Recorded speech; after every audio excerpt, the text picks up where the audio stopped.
Table ronde, c'est maintenant sur Motiva News TV, très chers téléspectateurs disséminés dans le monde entier. Nous sommes dans la province d'Ikassé central, dans la ville de Kananga, en République démocratique du Congo, où nous vous produisons cette émission Table ronde sur votre chaîne. Au menu pour ce numéro, une crise secoue l'Assemblée provinciale d'Ikassé central, la première institution de la province. Il s'agit de la division entre des groupes de députés provinciaux, un composé de 16 députés qui soutient les bureaux d'âge et un autre de 18 députés qui soutient les bureaux Lukusa. Tout ceci a été initié par des pétitions qui ont été adressées aux 4 membres du bureau. Il s'agit bien du président, du vice-président, du rapporteur ainsi que les questeurs. Cette crise a séparé les groupes sociaux. Il s'agit aussi, entre autres, des journalistes de la ville de Kananga. Quel est le rôle du journaliste pendant la période de la crise institutionnelle? C'est la question autour de cette émission Table ronde. Et pour en parler, nous avons sur ce plateau Glody Gilbert Kabongo. Il est ancien coordonnateur de la cellule de communication de l'Assemblée provinciale. Il est communicologue de formation. Il est également responsable du média lescassaïens.net. Glody Gilbert Kabongo, nous sommes avec vous sur ce plateau de Motiva News TV dans l'émission Table ronde. Bonjour et bienvenue. Bonjour Monsieur Patient, merci. Tout le plaisir est pour moi de vous retrouver sur ce plateau. Je vois souvent de loin, je suis de près à partir de la distance les productions de ce média. Je suis très heureux d'être là aujourd'hui. Nous aussi, c'est un plaisir d'avoir été avec nous après plusieurs jours. Quand même, la santé, ça va? Dieu fait grâce, tout va très bien. Merci beaucoup. Je suis Patient Marcelin Mouteban Zembele. Abonnez-vous très massivement et aussi likez pour plus de visibilité. Bonjour à tous, je réponds au nom de Gracia Lusabachibani. Je suis fondatrice de Alto Jogro, qui est une entreprise R dans le domaine de l'agroalimentaire. Ce yaourt est fait à base de noix de coco, sans additifs, 100% bio. Peu importe l'âge de personne, il y a le plus âgé, donc 3e âge qui en consomme, 2e âge et même 1er âge. En vue de trouver une solution pour la ville de Kananga, nous avons mis en place un nouveau produit qui est le yaourt. Et ce yaourt est fait à base de noix de coco, où nous voyons que sur la ville de Kananga, beaucoup de gens négligent le poids, la noix de coco, et négligent aussi les avantages que présente la noix de coco. Voilà pourquoi nous avons fait ce yaourt à base de noix de coco. Et ce yaourt est sans additifs, c'est 100% bio pour votre bonne santé. Nous sommes dans la ville de Kananga, dans la commune de Kananga, et sur l'avenue du Canal au numéro 18. Et nous faisons aussi des livraisons à domicile. Contactez le numéro en bas, laissez un message ou faites un appel et vous serez livré. Merci beaucoup. Et chaque jour tu nous régales. Voilà, comme je vous l'ai dit, nous avons sur les plateaux Glody Gilbert Kabongo Kabamba Bilonda, comme il a toujours aimé l'appeler.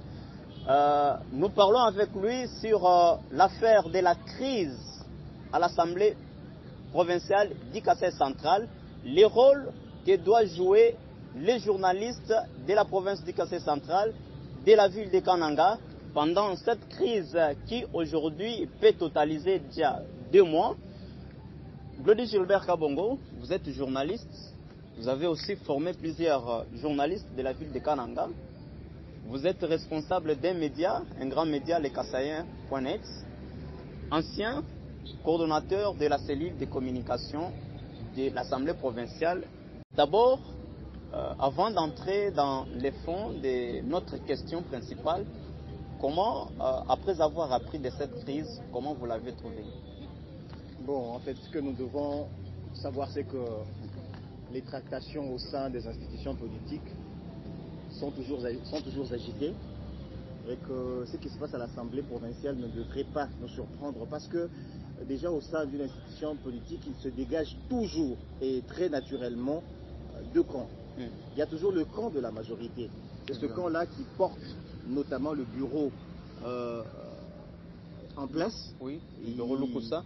Le bureau Lukusa pour le contexte qui nous concerne maintenant. Oui, il y a également les camps opposés qui portaient peut-être d'autres candidatures, d'autres candidats qui n'ont pas pu être élus, et c'est un exercice normal dans une institution politique. Donc le fait que les honorables députés provinciaux se disputent ou se poussent dans le dos, c'est un fait tout à fait normal, mais est-il que cette fois-ci, ça a un peu plus trop duré parce que, entre guillemets, il paraîtrait que quelques-unes parmi les causes sont extérieures à l'Assemblée provinciale. Là, ça paraît un peu trop long, mais comment j'ai accueilli ça? Moi, je trouve que c'est normal. Dans une institution politique, c'est vraiment normal que les gens aient des idées opposées, mais là où ça fâche, c'est quand ça paralyse le bon fonctionnement de l'institution Assemblée provinciale, parce que, comme vous le savez, c'est la toute première institution de la province, et que la paralysie au sein de cette institution peut avoir de répercussions négatives sur le déroulement ou le fonctionnement des autres aspects de la vie provinciale. C'est notamment le fonctionnement de la deuxième institution qui est le gouvernement, et aussi le social, parce que lorsque l'Assemblée provinciale est touchée et que le gouvernement est touché par conséquent, la population aussi, le social de la population peut aussi être entaché par ça. Voilà un peu ma première lecture de ce fait. Sinon, de manière générale, c'est une affaire normale, régulière pour une institution politique où les voix sont toujours discordantes, où les gens ne sont pas toujours obligés d'avoir la même position. Merci. Alors, comme on parle du rôle des journalistes pendant une crise institutionnelle, parce que, évoquant une crise institutionnelle, on ne voit pas seulement le Kassai central. Nous avons en République démocratique du Congo plusieurs institutions, commençant par le président de la République, le Parlement, le gouvernement, les cours et tribunaux. Ici en province, nous avons l'Assemblée provinciale, le gouvernement aussi. Alors, comment percevez-vous les rôles du journaliste dans la couverture médiatique pendant une crise comme celle-ci? Vous demandez par rapport à mon observation de la crise en lieu ou de manière générale? De manière générale, parce que vous êtes aussi formateur des journalistes. Oui, merci beaucoup. Oui. Il faut dire que la crise oppose les députés provinciaux. Le conflit qu'il y a, parce que eux, ils sont politiques. Et en politique, c'est question de positionnement, c'est aussi question d'intérêt. Alors, le conflit actuel oppose les députés provinciaux, et dans cette crise, le journaliste n'est pas député. C'est la première chose que je puisse dire. Le journaliste n'est pas un député. Et donc, mais dans l'exercice de son travail. Dans l'exercice de son travail, bien sûr, mais il est extérieur au conflit. Alors, quel est son travail? Pour parler du travail ou de la position, du rôle du journaliste dans cette crise, il faut partir de l'essence même du sens du journaliste. Évidemment. Et pour en parler, il faut d'abord puiser la définition du journaliste dans le droit congolais. Et actuellement en vigueur, nous avons la loi Mouyaya, la nouvelle loi sur la presse, qui est en vigueur en République démocratique du Congo. Et les dispositions de cette loi, particulièrement dans son article 3, dans la section des définitions, et sur l'alinéa, je crois, 11, la loi Mouyaya définit le journaliste de deux façons. Selon la loi Mouyaya, le journaliste, c'est d'abord un homme, toute personne. Homme, quand on parle d'homme, c'est la femme incluse. Quand le journaliste, c'est toute personne ressortissante d'une école de formation de journalisme plutôt, en République démocratique du Congo, reconnue par l'État, et qui a pour travail la récolte, le traitement et la diffusion des informations. De deux, le journaliste est aussi, selon le droit congolais, toute personne détentrice d'un diplôme universitaire dans un autre domaine que le journalisme, mais cette personne qui a eu à être formée et qui est engagée dans un média connu en République démocratique du Congo et dont l'activité principale est rétribuée et la récolte, le traitement et la diffusion de l'information. Donc le rôle du journaliste, lorsqu'il s'agit de la crise, ne doit pas être différent de celui qu'il a en temps normal. C'est toujours le rôle d'informer. D'abord, informer comment il fait. il va vers les faits, donc il va recueillir les informations, Évidemment. il vient les traiter. Traiter l'information ne signifie pas la dénaturer ou l'enlever de son contexte, c'est-à-dire choisir le genre journalistique qu'il veut pour la diffusion de son information. Il peut vouloir que ce soit un chapeau ou un lancement plus sans, il peut vouloir que ce soit un reportage, il peut vouloir que ce soit un dossier complet. En tout cas, quand il traite, après le traitement, il diffuse. Quand il diffuse, c'est pour informer la population. Oui. Donc c'est ça, en fait, le rôle du journaliste. Alors, oui, nous remarquons, si nous nous sommes beaucoup plus intéressés à cela, nous remarquons qu'il y a deux camps de députés et aussi les journalistes se sont divisés.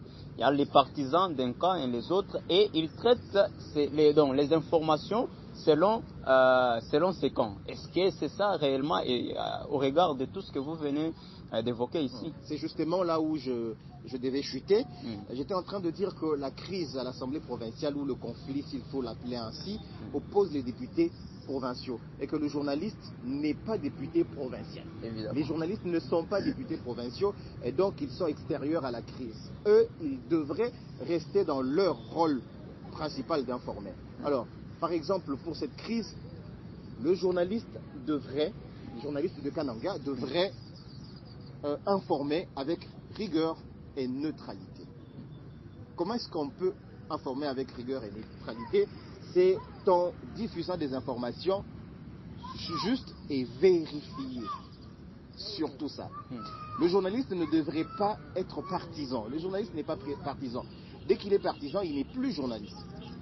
Donc, soit on est journaliste, soit on est partisan.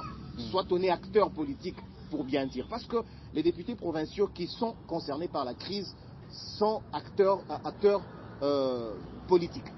Alors, si le journaliste devient partisan d'un camp, c'est qu'il cesse d'être neutre. Et pourtant, l'éthique de sa fonction, et pourtant le bien fondé de sa fonction de journaliste veut qu'il soit neutre. Le journaliste devrait, pour bien traiter les sujets relatifs à la crise, accorder la parole à tous les deux camps en conflit.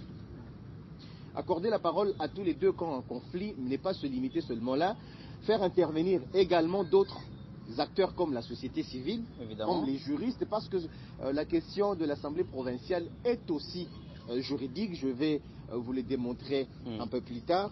Et si déjà vous êtes partisan d'un camp, il va être difficile pour vous de passer votre micro à ceux de l'autre camp, opposés cette fois-là au vôtre, parce que déjà en tant que journaliste, si vous avez un camp, vous allez vous dire non, je ne traite pas l'information de ce camp-là. Évidemment.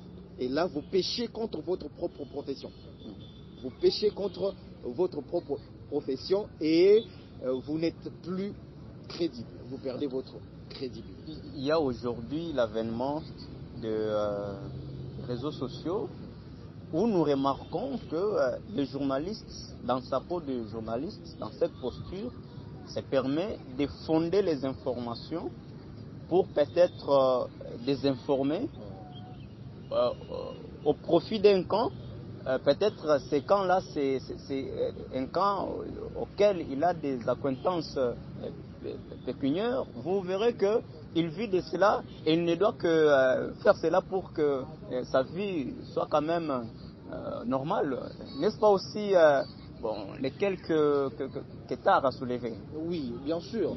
C'est évidemment le corollaire de toutes ces mauvaises choses que le journaliste doit éviter. C'est notamment le fait de céder à la manipulation politique, évidemment, le fait de faire le relais des rumeurs, le fait de désinformer la population. C'est tout ce qui rentre dans les péchés des journalistes dans l'exercice de leur profession. Évidemment. Alors, par rapport à ce qui concerne le fait que le journaliste vive de ce qu'il fait, de ce qu'il produit comme travail, ça, je ne trouve pas très mal cela. Quand est-ce que cela devient une arme contre le métier, la profession de journaliste? C'est quand le journaliste se fait acheter, il vend sa conscience pour servir le camp. Mais si le journaliste reste neutre dans l'exercice de sa profession, c'est-à-dire il va vers tous les deux camps en conflit et qu'il peut tirer profit de son métier, ce n'est pas un problème. Parce que, écoutez, le journaliste ne doit pas être là. Les gens ne comprennent pas que le journalisme, c'est une profession libérale et que le journaliste doit aussi, quand on dit journaliste professionnel, il doit aussi tirer profit de ce qu'il fait comme travail, de ce qu'il rend comme métier. Il vend ses services, il vend ses productions. Ça, c'est bien fait. Mais au cas où ceci devient pour le journaliste le fait de vendre sa conscience, on lui donne l'argent pour lui dire va dire ceci, alors que cela n'est pas vérifié et que le journaliste ne fait pas un effort d'avoir un son de cloche opposé, un deuxième son de cloche, là il pêche totalement contre son propre métier. C'est-à-dire que le journaliste peut être là, le camp Lukusa, pour ce qui nous concerne dans cette situation de l'Assemblée provinciale du Kasaï central, le camp Lukusa l'appelle, il lui dit voici l'information que nous avons. Le journaliste ne s'arrête pas là-bas. Pour bien faire son travail, le journaliste doit également aller vers le camp Mwanda, le camp du bureau d'âge, comme on l'appelle.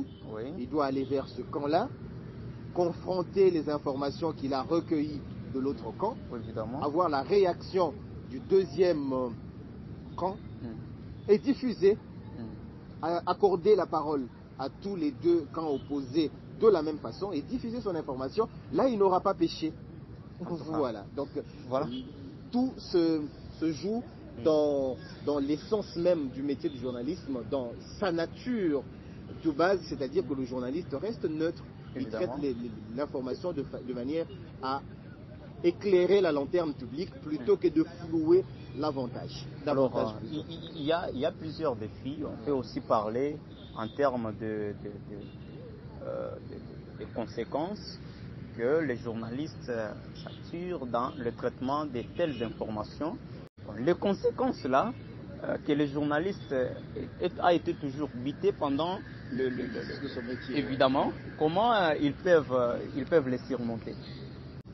Déjà, c'est imprévisible. Le journaliste doit toujours s'attendre à cela. La meilleure façon de surmonter ce genre d'intolérance, surtout en milieu politique, de produire par exemple des émissions comme on le fait, de rappeler à toutes les couches de la population que le journaliste n'est pas posant d'un camp politique. Le journaliste fait tout simplement son travail et qu'il mérite d'être respecté. Nous devons sensibiliser les couches politiques à la tolérance. Donc le journaliste doit aussi se sécuriser lui-même, c'est-à-dire que lorsqu'il s'agit des sujets très sensibles, être sûr que l'environnement où on est propice à la diffusion d'une telle information. Et je pense que l'Assemblée provinciale est un cadre civilisé et que le journaliste était sécurisé. Ce qu'il y a eu autrefois, c'est juste intolérable. Mais le journaliste, pour éviter tous ces temps, doit faire son travail comme il se doit, c'est-à-dire informer sans dénaturer l'information, aller à la source, publier des informations vérifiées, ne pas se laisser manipuler, ne pas manipuler la population, soit politiquement ou en relayant des informations qui ne sont pas vraies, ne pas diffuser des rumeurs. Tu es là avec ton téléphone, tu vois quelqu'un, parce qu'aujourd'hui avec l'avènement des réseaux sociaux, vous l'avez dit, tout le monde se fait journaliste, même ceux qui ne le sont pas, ceux qui ne le deviendront peut-être jamais, mais ils se font journalistes et ils sont mélangés aux vrais professionnels de l'information. Et quand vous tombez sur une rumeur publiée par quelqu'un qui n'a pas vérifié à la source, vous aussi en tant que journaliste, vous prenez, vous balancez dans vos médias et vous savez ce que vous aimez, parce qu'à la maison, la population attribue beaucoup de crédit aux médias, aux journalistes. Aujourd'hui, quelqu'un va vous dire, écoutez, le président Tshisekedi va sortir dans quelques jours, va publier un nouveau gouvernement. Si vous lui demandez où est-ce que tu as tiré cette information, il va vous dire, j'ai écouté à la radio. Un journaliste a dit. C'est-à-dire qu'on accorde beaucoup de crédit aux journalistes, alors ils devraient prendre conscience de cela et vérifier les informations avant de les dire. Vous avez aussi ici évoqué le cas des médias, on peut en saisir. Il y a plusieurs médias, les médias audio, les médias traditionnels, les radios bien sûr. Il y a les télévisions, il y a les médias en ligne, les sites web, et aussi les chaînes YouTube. Les médias sociaux. Évidemment. Les médias digitaux. Alors, avec tous ces médias, surtout ici au Kasai central dans la ville de Kananga, pour ce qui concerne cette crise, comment ces médias peuvent-ils apaiser aussi les tensions dans cette crise?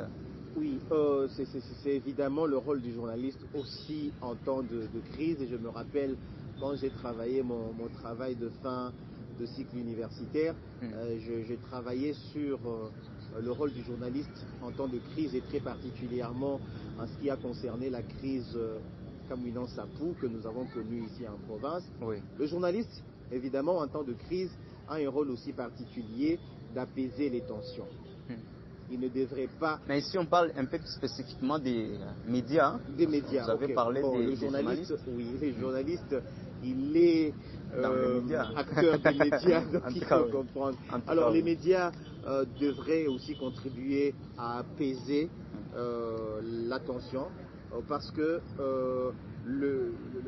ce qu'il y a peut dégénérer en une crise beaucoup plus populaire aussi, parce que déjà les acteurs politiques, ils ont beaucoup de militants derrière eux. Au sein de l'opinion, les militants sont aussi divisés. Les médias devraient apaiser la crise en faisant correctement leur travail. La première des choses que les médias devraient faire pour apaiser la crise, c'est d'informer et d'aider la population à comprendre d'abord, par exemple, les pratiques parlementaires. Parce que le journaliste n'a pas que tâche d'informer, ça c'est la tâche principale, mais le journaliste, les médias, parce que vous avez évoqué les médias n'ont pas seulement vocation d'informer. Les médias ont aussi vocation de former. C'est-à-dire que les médias devraient se rendre, par exemple, auprès des juristes, des gens qui se connaissent sur les pratiques parlementaires, pour informer la population, dire aux auditeurs, voici ce qui se passe à l'Assemblée provinciale, c'est quoi une séance plénière, comment une séance plénière peut se tenir, comment ça se déroule, c'est quoi un quorum de siège, c'est quoi un quorum de décision, comment est-ce que ça se passe pour la déchéance d'un bureau, d'un membre de bureau. Les journalistes doivent aussi contribuer à la formation de la masse sur toutes ces questions pour éviter les interprétations erronées qui peuvent donner lieu aux mauvaises interprétations et enflammer davantage la crise. Alors pour ce qui concerne les journalistes... Donc, vous voulez dire que créer des programmes des programmes spécifiques des formations, c'est ça, des formations en direct bien entendu, mais parce que le journaliste ne doit pas s'arroger le droit de tout connaître, il peut initier à ces programmes des personnes qui connaissent comment ça se passe au sein de l'Assemblée provinciale et qui connaît comment ça se passe, c'est les députés eux-mêmes. Inviter les députés provinciaux du camp Lukusa, ceux du camp Mwanda pour être beaucoup plus neutres, mais aussi ceux qui sont neutres, ceux qui ne partagent pas les deux positions des deux camps, mais aussi les acteurs de la société civile. Alors les médias devraient également éviter les propos, donc le relais des propos incendiaires. Un député provincial, parce qu'il appartient à un camp, peut tenir des propos qui ne sont pas appropriés, des propos qui poussent, qui incitent à la violence, qui incitent au rejet, qui incitent des propos injurieux, des propos non acceptables. Alors le journaliste, et les médias plutôt, parce que c'est le sens de votre question, les médias devraient éviter de partager ce genre de déclarations. Par exemple, un député qui dit l'autre camp, ce sont des sorciers, c'est un exemple entre guillemets, excusez-moi, ce sont des sorciers, ce sont ceci, cela, il traite ses collègues de tous les mots. C'est des discours qui devraient être censurés par les médias pour ne pas enflammer davantage la crise. Parce que lorsque vous diffusez ce genre de propos, l'autre camp va se sentir lésé et obligé de répondre. Évidemment. Il va répondre en en ajoutant beaucoup plus de feu sur le feu qui existait déjà, l'autre va encore réagir, et ainsi de suite. La crise risque de ne pas terminer à cause des égos qui ont été développés par les médias parce qu'ils ont laissé filer des propos outrageux dans leur canaux. Alors, il y a aussi, comme nous sommes en train de terminer, il y a aussi un aspect selon lequel il fallait avoir des stratégies, des mécanismes pouvant permettre à apaiser cette crise. C'est entre autres l'appel à un dialogue constructif. Alors, comment aussi les journalistes peuvent s'engager, parce que cela peut être l'avant ou la dernière question, les journalistes peuvent s'engager dans un dialogue constructif pour aussi apaiser les tensions entre les deux. Est-ce qu'il a aussi un rôle dans ce sens? Justement, il a un rôle, un grand rôle d'ailleurs dans loin de celui d'informer. Loin de celui d'informer, bien évidemment. Oui. Le journaliste, c'est ce que je disais, quand on vous demande par exemple d'éviter les propos incendiaires, les propos qui attisent davantage le feu de la crise, c'est-à-dire qu'à l'opposé, on préfère plutôt des propos appelant au calme, appelant les deux parties au dialogue, parce qu'aujourd'hui, le dialogue reste la méthode par excellence de résolution des conflits.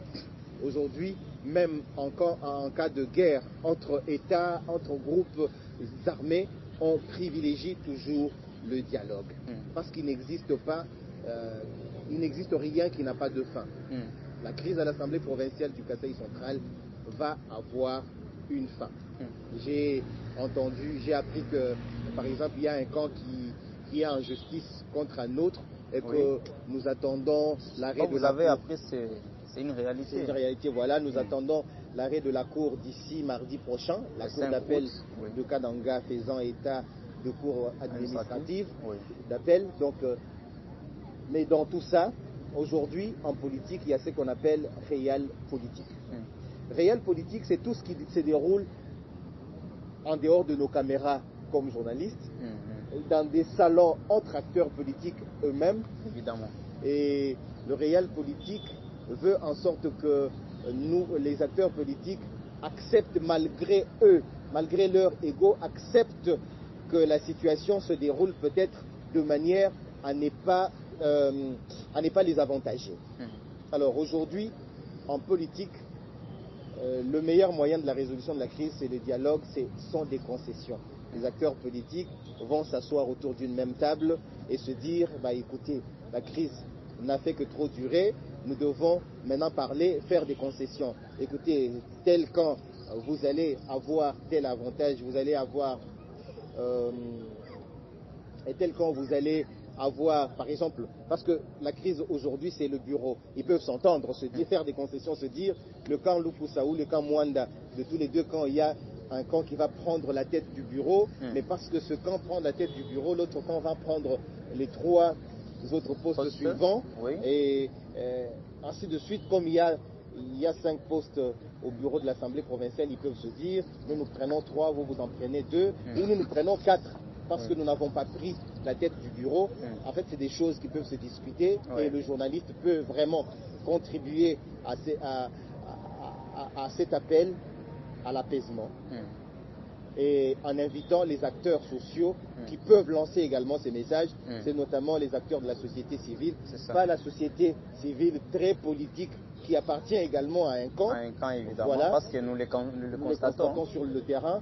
Il faut évidemment faire appel à la société civile qui se veut neutre, qui peut appeler les acteurs politiques, les députés provinciaux comme de frères, à revenir autour d'une même table, à se faire des concessions et à décrisper la crise et continuer le fonctionnement harmonieux de la première institution de la province du Kasaï central.